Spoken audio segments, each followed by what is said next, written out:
Hola a todos y bienvenidos a Quiero ser médico. En el vídeo de hoy, tejido epitelial, clasificación de los epitelios y especializaciones de la membrana plasmática. El tejido epitelial es un tejido avascular, excepto la estría vascular de la cóclea, que reviste superficies externas o internas del cuerpo e incluso forma órganos sólidos. El tejido epitelial está apoyado sobre una membrana basal subyacente, que no es atravesada por los vasos del tejido conjuntivo. Por tanto, la nutrición se produce por difusión de oxígeno y metabolitos. Las células del tejido epitelial están dispuestas muy cerca unas de otras, adheridas por uniones intercelulares. Se dice que las células presentan polaridad, debido a diferentes proteínas de superficie que le confieren distinta funcionalidad, encontrándose una región apical, una región lateral y una región basal. Ahora te voy a explicar la clasificación tradicional de los epitelios. La clasificación tradicional de los epitelios tiene en cuenta el número de capas celulares, la morfología de las mismas y las especializaciones de superficie que presentan. Los epitelios simples están compuestos por una única capa de células de morfología plana, cúbica o cilíndrica. El epitelio simple cilíndrico puede presentar cilios, como por ejemplo en la ampolla de la trompa de Falopio. Debido a su escaso grosor, casi siempre se encuentran en superficies donde se produce difusión, absorción o secreción. Los epitelios estratificados poseen dos o más estratos de células cuya función principal es la protección. Las células presentan uniones intercelulares muy abundantes y un citoesqueleto de abundantes filamentos intermedios de queratina. Se clasifican en escamosos o cúbicos, en función de la morfología de la capa superior de las células, ya que las células de la capa basal suelen ser cúbicas. Los escamosos pueden presentar una capa de filamentos de queratina para aumentar la resistencia. Existen dos tipos de epitelios que no se pueden clasificar en los anteriores grupos. El epitelio pseudoestratificado se podría clasificar dentro de los epitelios simples, ya que todas sus células descansan sobre una membrana basal. Se puede confundir con un epitelio estratificado, ya que presenta núcleos a distintas alturas y células que no alcanzan la superficie apical. Este epitelio se encuentra fácilmente en el aparato respiratorio. El epitelio transicional también se conoce como urotelio debido a que se encuentra en las vías urinarias inferiores. Se trata de un epitelio estratificado con características especiales que le permiten distenderse, propiedad importante en la vejiga. Las células de su superficie suelen llamarse células en paraguas, debido a su gran tamaño y su forma redondeada. Ahora voy a pasar a explicarte las especializaciones de la membrana plasmática.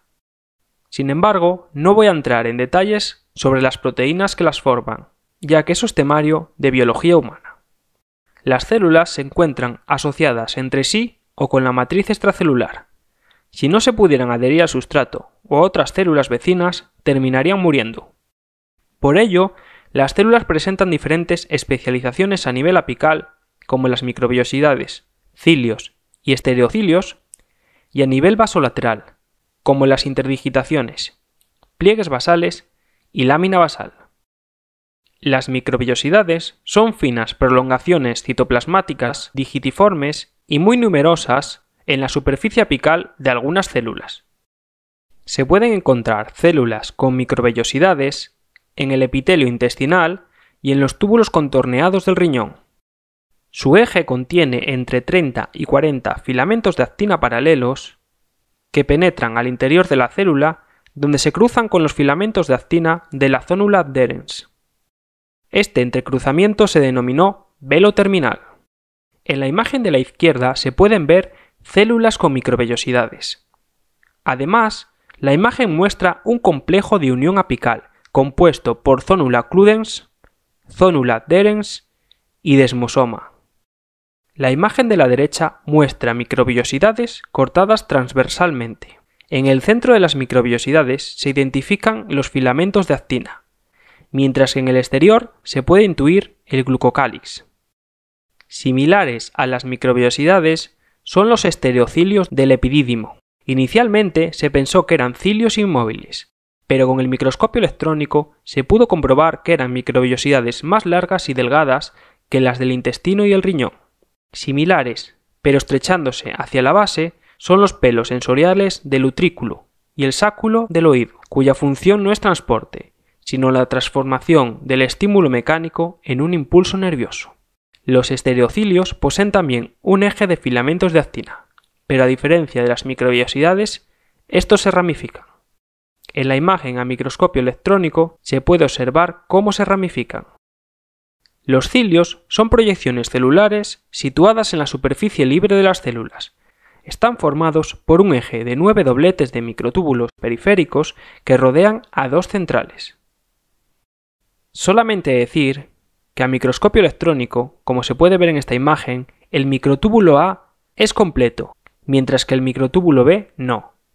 Además, este corte transversal se corresponde con el tallo, con lo cual se puede ver los 9 pares de microtúbulos externos y los dos centrales.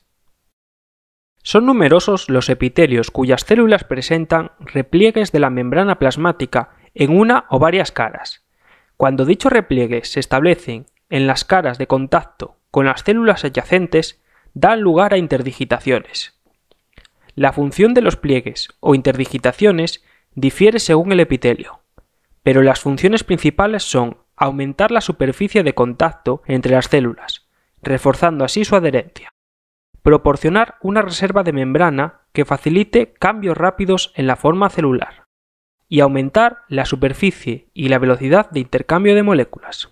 Al formar parte de la membrana plasmática, pueden desarrollar uniones intercelulares. Cuando estas interdigitaciones aparecen en la zona basal de las células, se denominan pliegues basales o laberinto basal según algunos autores. La última estructura que voy a mencionar en este vídeo es la lámina basal. La lámina basal está adosada a la cara basal de la membrana plasmática de los epitelios. Es sintetizada y segregada por las propias células epiteliales. Los componentes de la lámina basal forman 5 capas que, desde la célula hacia la lámina reticular, contienen laminina, proteoglucano, colágeno tipo 4, proteoglucanos de nuevo y fibronectina. Con el microscopio electrónico se pueden distinguir 3 capas. Una lámina lúcida, zona poco electrodensa que se sitúa inmediatamente por debajo de la membrana plasmática. Una lámina densa y lámina reticular. Se encuentra por debajo de la lámina basal y es una capa de fibras reticulares. La lámina lúcida y la densa forman la lámina basal y si mayores presentan lámina reticular, se habla de membrana basal.